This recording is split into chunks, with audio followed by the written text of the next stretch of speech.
Aujourd'hui, nous allons travailler une autre forme de lecture, une autre forme, une autre stratégie en vérité de lecture. Donc après avoir appris à lire de plus en plus vite pour faire en sorte que notre énergie, elle nous serve à comprendre et non plus à déchiffrer ce qu'on a, le son des lettres et des mots, nous allons travailler une autre stratégie.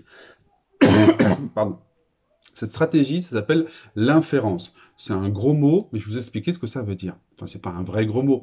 Ce que je veux dire, c'est que c'est un mot qui fait un peu peur, on l'a jamais vu, mais vous inquiétez pas, c'est pas très compliqué. L'inférence, ça veut dire que vous allez devoir comprendre quelque chose vous allez devoir comprendre un texte.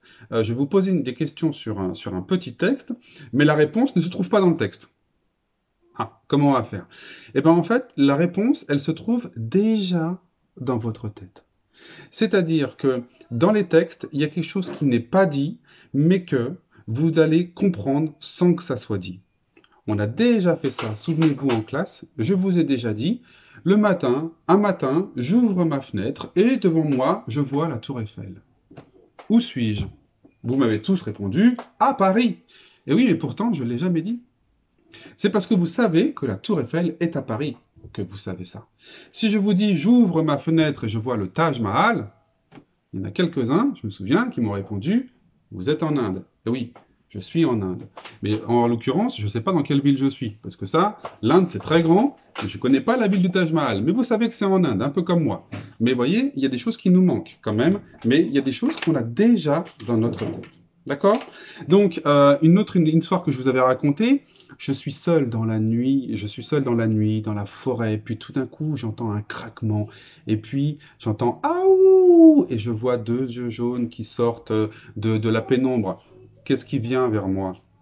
Eh oui, vous m'avez répondu le loup. Bien sûr, le loup, puisque vous avez entendu le Aouh, il y a la forêt, et puis il y a les yeux jaunes du loup. D'accord? Donc ça, c'est dans votre tête, ça vous rappelle des choses, et donc vous êtes capable de trouver la réponse alors que ce n'est pas dit dans le texte. Là, ce qu'on va faire, c'est exactement la même chose. On va s'entraîner à aller chercher les réponses qui sont déjà en nous parce qu'on connaît déjà la vie, qu'on a déjà entendu des histoires, qu'on a vécu des choses et qui nous permettent de comprendre un texte alors que des choses ne sont pas dites dans ce texte. D'accord? Donc, je vous montre la fiche. Je vous rappelle que cette fiche, elle est sur le Padlet.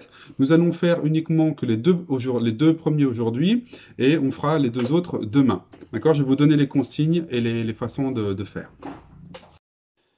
Voici la fiche que vous avez donc sur le Padlet. On va se concentrer sur les deux premiers aujourd'hui. On fera les 3 et 4 demain. C'est des petits exercices. Je veux juste vous sensibiliser à cette façon de faire. Ça prend pas très longtemps. Voilà. Donc ici, vous devez lire le texte et ensuite répondre à la question. Bien sûr, cette réponse-là n'est pas marquée ici, mais vous comprenez le texte, ça vous donne une idée, hein, je le répète. Ici, vous me répondez avec une... Oui, merci. Une phrase commence par, bien sûr, une majuscule et finit par un point.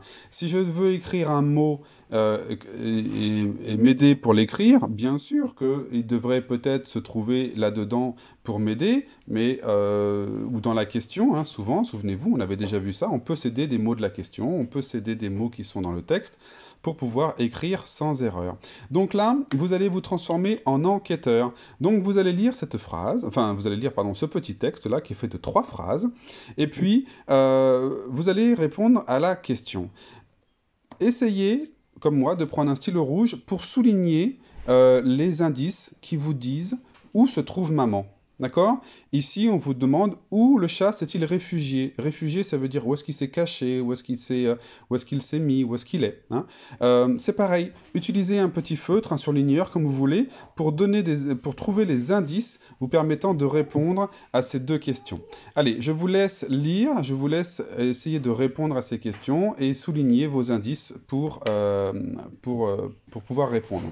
Allez, je fais la correction tout de suite.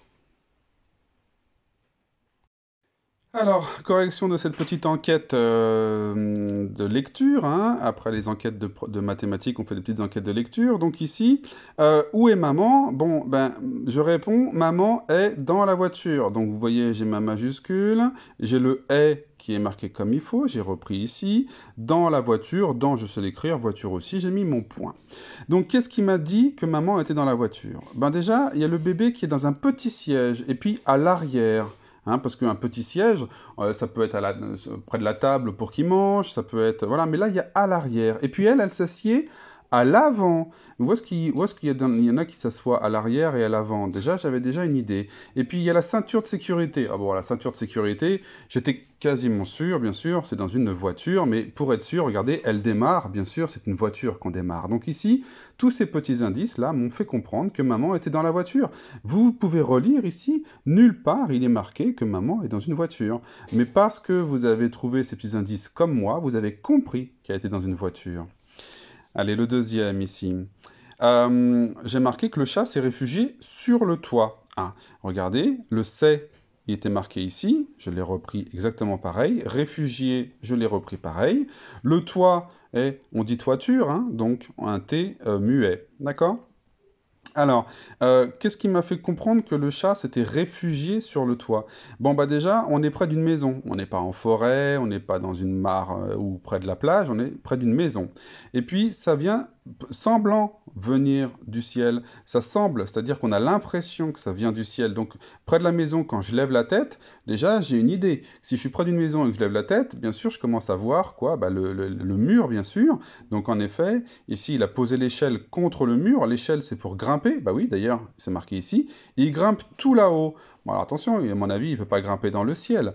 Et on me dit quoi? Sur les tuiles. Les tuiles, ça se trouve où les tuiles? Et oui, les tuiles, ça se trouve sur un toit, bien sûr. Donc c'est comme ça que j'ai compris que le chat s'était réfugié sur le toit. Voyez, rien de difficile, bien sûr, c'est normal, c'est le début, on fait des choses faciles. Au fur et à mesure, il y aura des choses peut-être un peu plus compliquées, mais il faut trouver des informations pour comprendre ce qu'on est en train de lire. Et voilà.